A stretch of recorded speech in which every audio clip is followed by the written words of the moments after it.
Welcome friends and welcome to my series of video lectures on design of steel structures. The topic of this video is steel as a structural material.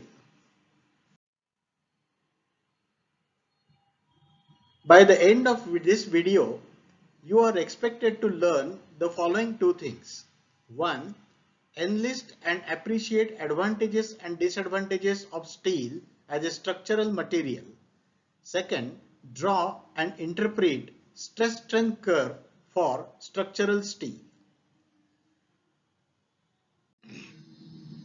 We will now see the advantages of steel over RCC, reinforced cement concrete, which is another common building material.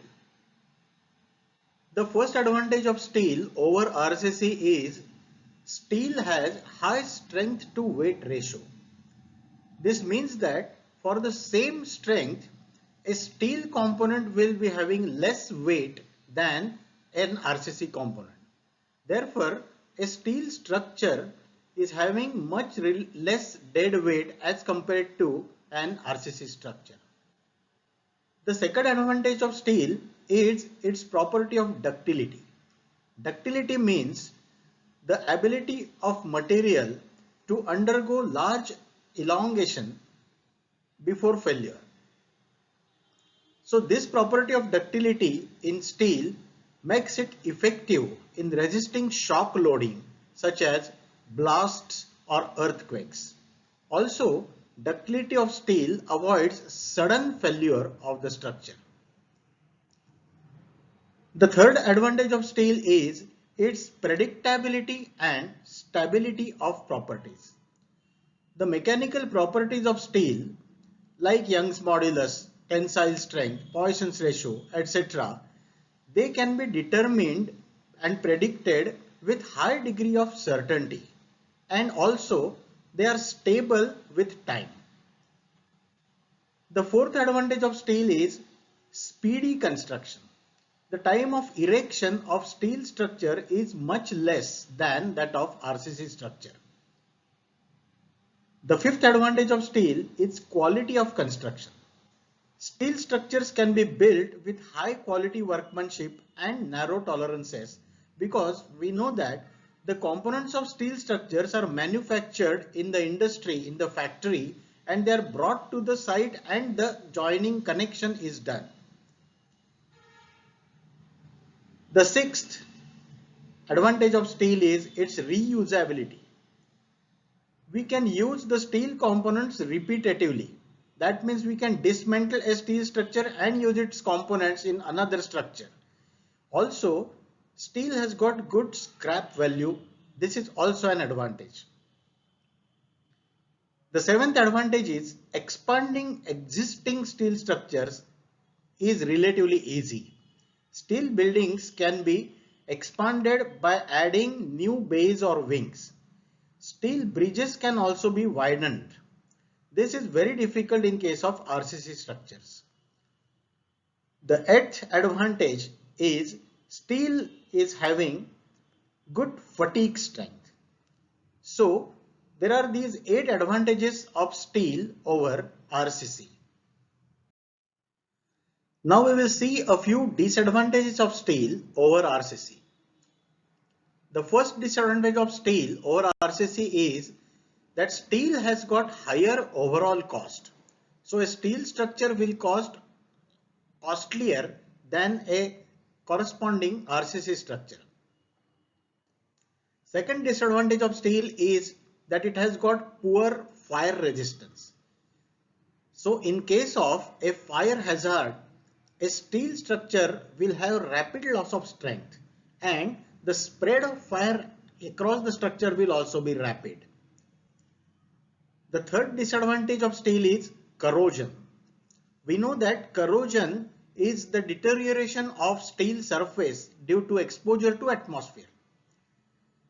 Due to this, steel structure requires constant maintenance and painting so that it is disconnected from the atmosphere. The fourth disadvantage of steel is its susceptibility to buckling. Because the steel structures are lighter and the steel members are lighter, the steel columns tend to be long. They are slim or slender and they are susceptible to buckling. That means they have relatively less compressive strength as compared to a short column. So these are the 4 disadvantages of steel over RCC. Now here are some figures indicating the unit weights of construction materials. Aluminium, plain concrete, reinforced cement concrete, brick and steel. Here we observe that steel is having much higher unit weight, but because the strength of steel is also much higher than all of them, the strength to weight ratio is again higher for steel. Friends, at this point in this video lecture, we will have a self-test. So pause this video and write on a paper the answers of the following questions. 4 simple questions I have been asked here. First question, enlist advantages and disadvantages of steel over RCC. We know that there are 8 advantages and 4 disadvantages. So try to recollect and write down on the paper. The second question is, state 2 benefits offered by ductility of steel. The third question is, what is the remedy for corrosion of steel? And the fourth question is, how many times is steel heavier than RCC? The fourth question is application level question.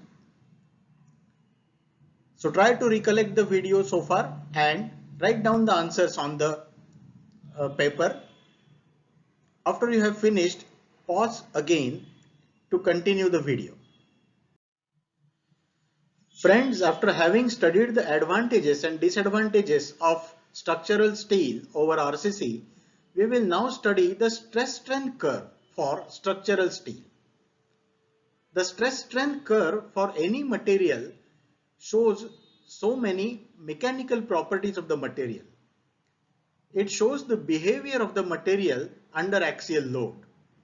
For structural steel, a bar of steel is taken and it is tested in axial tension in universal testing machine. You have done this experiment in the earlier year, and we use extensometer to measure the elongations, and we finally plot a graph of strain versus stress. So that is what gives rise to stress-strain curve. Now if we look in this graph, we will see that on the x-axis we have got the values of strain, which is denoted by epsilon. On the y-axis is the stress, which is denoted by sigma. So the graph is as shown here. As we will see, the shape of the graph is different in different zones. So if we look from O to A, the portion is a straight inclined line. So this is what is called as a linear region. O to A. The point A indicates the proportionality limit. The meaning of the word proportionality limit is referring to Hooke's law. The Hooke's law, as we know, is that up to the proportionality limit, the stress is proportional to strain. So up to O to A, the straight line graph is there. If we take the slope of this graph, this gives us directly the Young's modulus of elasticity of the material. Then after A, the next point is B, which is called as yield point B. Actually, there are 2 yield points, upper yield point and lower yield point, but they are so close to each other that usually they coincide. So here only one point B is shown. It is the yield stress point. The property of yielding is a common property in ductile materials. This indicates sudden elongation at the end of proportionality limit due to very small increase in the load. So the point B is yield point. After that, the material behaves differently. Up to O to A, the material behaves elastically. That means if you remove the load, the material will regain its own shape. That is what we mean by the property of elasticity. But after point B to C, if we remove the load, the material will not regain its original shape. So this is what we call as plasticity of the material. So this second zone, as shown here, is perfect plasticity after yielding. So this is the yield of the plasticity zone, B to C. So here the graph of stress to strain is horizontal. Then there is a sudden rise in the graph. The rise is like this, appreciable rise in the graph.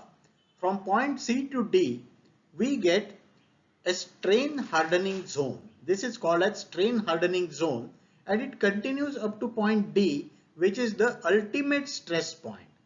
The meaning of the word ultimate means the highest. So the value of stress is highest at D. So we call it as the ultimate stress point D. And then after the ultimate stress is attained and the loading is further increased, there is a decrease in the load, decrease in the stress, and the material starts losing the stress, and at point E there is fracture. Fracture means breaking or rupture. So D to E is what is called as necking or neck formation. Very soon we will be watching how the neck formation takes place and cup and cone arrangement takes place, and finally at E the material breaks. The point E dash is a hypothetical point, imaginary point. So up to point E dash it could continue, the graph could continue, but it does not continue. It continues from D and goes down to E up to the fracture. So briefly, these are the salient points of the stress strength curve for structural steel. This can be treated as a typical graph for any ductile material. Here we see a tensile test, a short video in which you can see here that a bar steel specimen is here, and as it gets elongated, you will see here at the center, near the center of the bar, you will see cup and cone formation. This type of formation you will see, and this is what here you see the graph also, and here you see the cup and cone or the necking formation, which is referred to as the necking zone here. So in this way we have the salient points of the stress strength curve of structural steel. So after having studied the stress strain curve for structural steel, we are now for the test 2, self-test 2, which is a formative evaluation test. So here 3 questions are asked. Question 1, draw stress strain curve for steel and label important points of the stress strain curve. This is a remembering level question R. Second question, considering the values of strain, state how many times is plastic region longer than the elastic region of the stress strain curve. For this, you will have to refer to the stress strain curve in the earlier slide, and the values of strains are there. So you can compare the values of strains for both the regions and get the answer of this question. This is understanding level question, U type question. The third question is, why does stress strain curve fall from D to E? This is an application level question. So take a paper and answer these questions quickly. After you have completed, you can continue for the next slide. Now we come to the end of the video, summing up. Friends, we started with the expected learning outcomes of this video as enlist and appreciate advantages and disadvantages of steel as a structural material. Please check whether you are able to do this. If you are able to do this, we can say that this outcome has been attained. Secondly, draw and interpret stress strength curve for structural steel. Now, after this, Contact your teacher for any doubts or queries. Since this is an online learning session, you may have some doubts in your mind and the teacher is not available there. So you can contact your teacher but get your doubts or queries solved. Now, there will be a summative assessment quiz given by the teacher to you. So do attempt that quiz and check whether you can answer all the questions in the quiz. Otherwise, contact the teacher. So with that, thanks for watching this video. Goodbye.